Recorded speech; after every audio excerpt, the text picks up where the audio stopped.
Hello everyone, this is Michael. It is February 27, 2025. The Revolutionary War Semiquincentennial continues. On this day, 250 years ago, the British Parliament debated the present and future of the American colonies. I hold in my hands the supplement to the Gentleman's Magazine for the year 1775.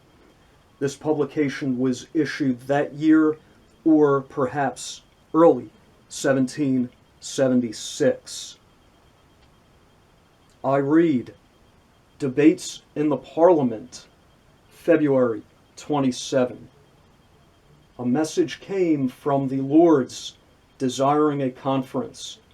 At this conference, the pamphlet called The Crisis was voted a libel and ordered to be burnt by the common hangman.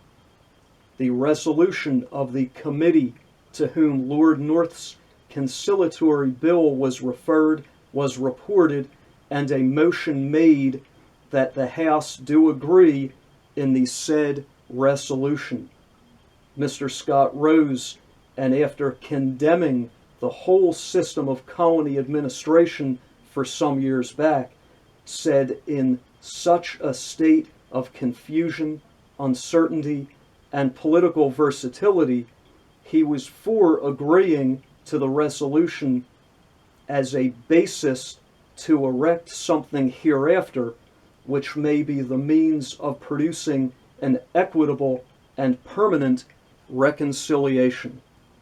Mr. Ackland, after considering the bill on the principle of accommodation and on that of enforcing the authority of this country, could not help, he said, declaring his opinion that by holding our terms ambiguous in their sense and nugatory in their effects, to men just declared rebels, the dignity of this country will be hurt, and its government brought into contempt.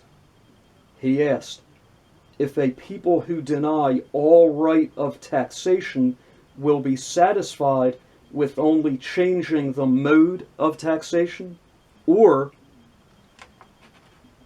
whether the Americans will not feel themselves as such enslaved by an amicable plan of contribution demanded with the bayonet at their throats as by an act of the British legislature.